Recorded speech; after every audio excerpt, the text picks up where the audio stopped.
quite some time. I've got a Frontier grapple, and I have no third function or diverter valve on this tractor. Well, today that ends. I'm going to go with you step by step, so that well, we'll learn together. I'll probably make a few mistakes. I think you guys are probably used to that. Stay with me. Let's get to work. Hey, by the way, if you like our content, you like our videos, please give us a thumbs up. That's how YouTube determines who sees our videos, how much they are shown, and adds to the growth of the channel. All right, so what I've done, Artillion comes with some fantastic full color instructions, unlike some of the other manufacturers. I also have elected to, rather than to use their button, which zip ties onto the loader handle, I'm going to use one that's actually integrated, so that may be a little different. To my knowledge, and I've searched, there's only one other YouTuber that has done the installation of a diverter valve on a 2038R. So hopefully you'll find this of some benefit. All right, so the first thing they ask you to do is to disconnect these from the loader arm. You can see I've got an absorbent pad there, and then going down, I've got an absorbent pad down here because you're taking the quick connectors off. And now we're going to slide it through the protective sleeve. So let's do that now. There's one out and there's two out. So you're not going to need these hoses. Put them somewhere. Maybe you'll need to replace a connector at some point. Let's go on to the next step. Okay, now what they've had us do is to install the valve, and this is the direction in which you install the valve, with the solenoids facing the back of the tractor. So next they want you to mount this bracket up on your loader frame. This is where your grapple or whatever you're using is going to plug in. And it has a hose clamp. And now we're going to route these hoses something like this, and be going into the diverter valve. So on the back of the diverter valve, and this is what I love about Artillion, they just make it idiot-proof. You've got A1, A2, B1, and B2. And they're labeled, they're stamped right into the diverter block. What you see right on here is the label A1. So obviously that's going to go into A1, and the other one is going to go into B2. So again, kind of idiot-proof, so let's get that done now. And what they want you to do then is to zip tie the hose covers coming all the way down. So now we'll cut those off. Cut this one off down here. The next thing is they give you two shorter hoses, and on one end it's labeled to dump, the other is curl. And on my tractor, the dump is the top line. So I'm starting there. By the way, put these on the hard lines first, because once you get them mounted to the block, it can be very difficult to bend the hoses. So again, going to the block, and I'm going to A1 and B1 dump and curl. So let's get that done. All right, so again, and I'm going to clip these off as I go, so you'll see exactly where I tied them. Got one there. And actually, I'm going to tighten this one. Did not tighten that one yet. And one here.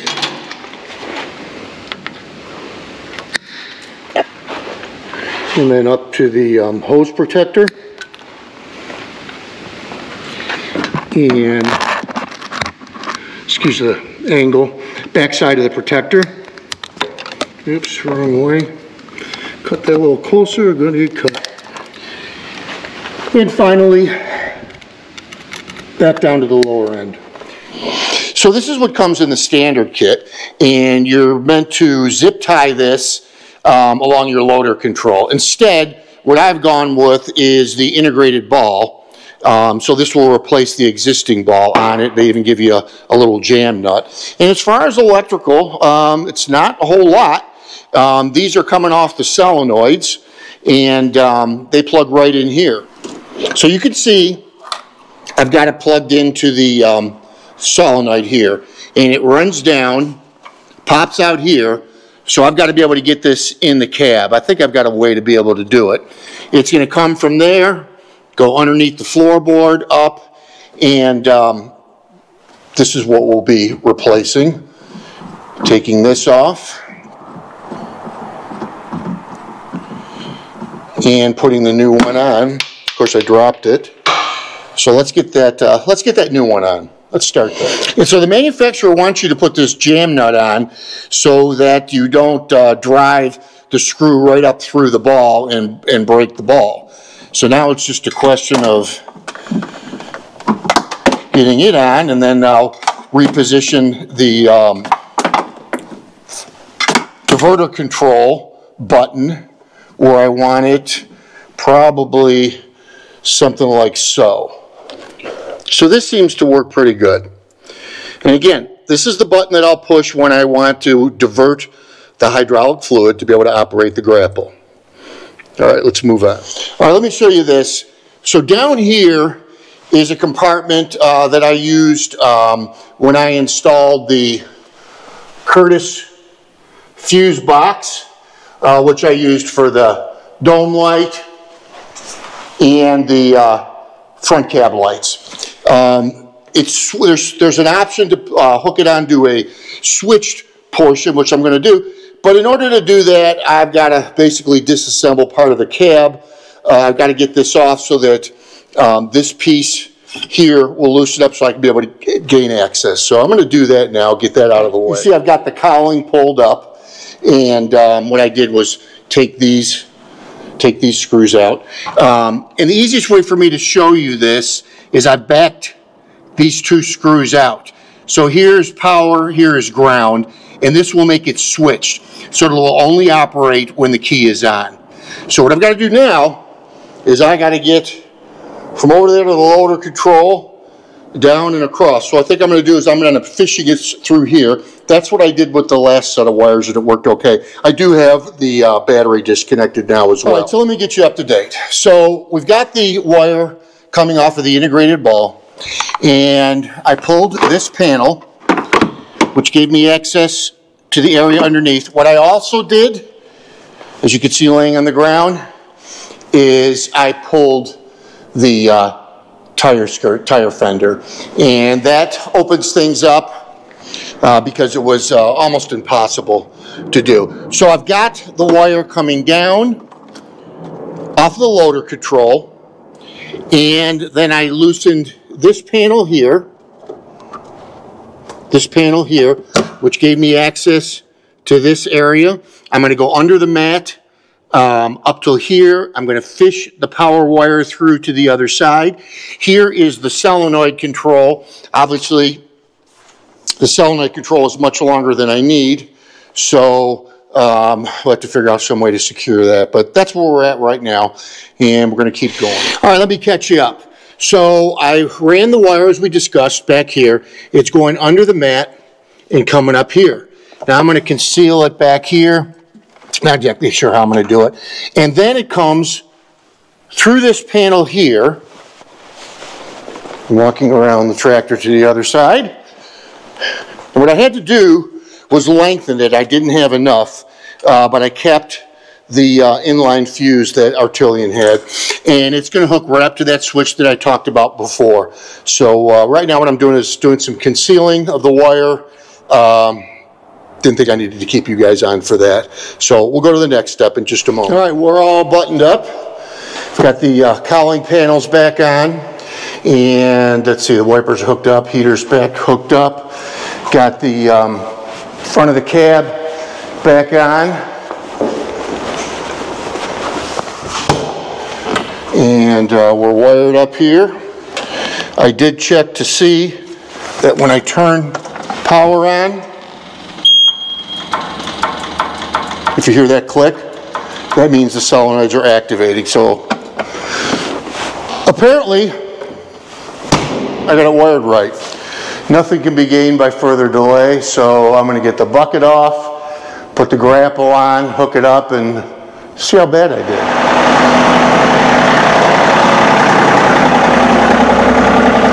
Well, one good sign is that when I press the button and go to dump and curl, nothing happens. That means we're diverting the fluid, and that's what we want.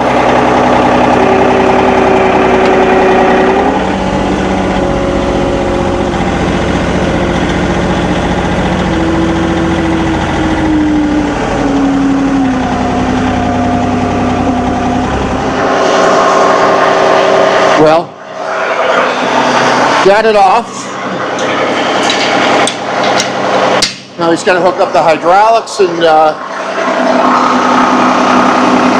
see if we got this thing the right way.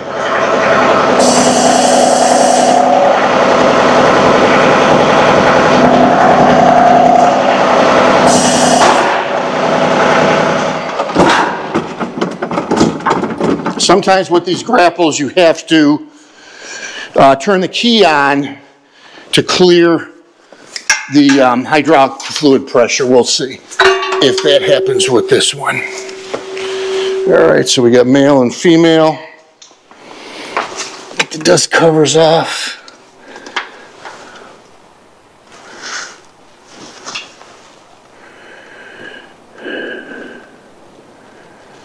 Alrighty, we have a problem. We got two females.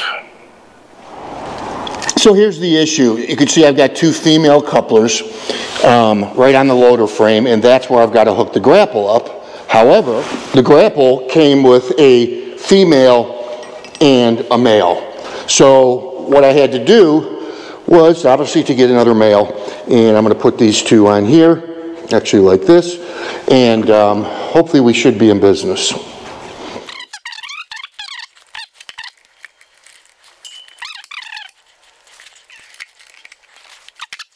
So now I got to get the bucket off, get the grapple back on, and then we'll see if it's working.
Now I'm just trying to relieve the pressure.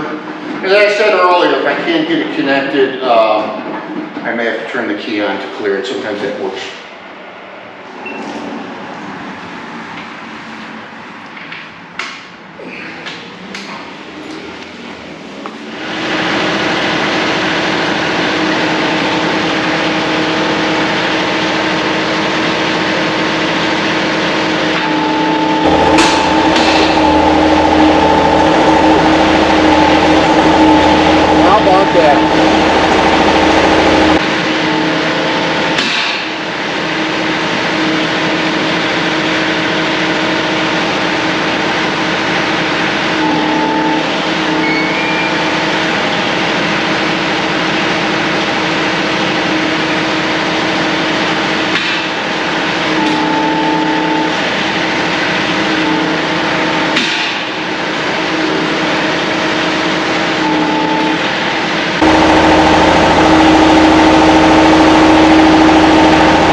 about that? Everything's working great, no leaks. I'm really excited about this. I've never owned a grapple before. I don't know if the weather is going to allow me to play with it before spring, but I'm going to try to. We've got some trees that we need to trim. Might go out there and, depending on how muddy it is, see what we can do out there. Thank you so much for joining us. God bless you all, and we'll see you next time on Tractors and Life.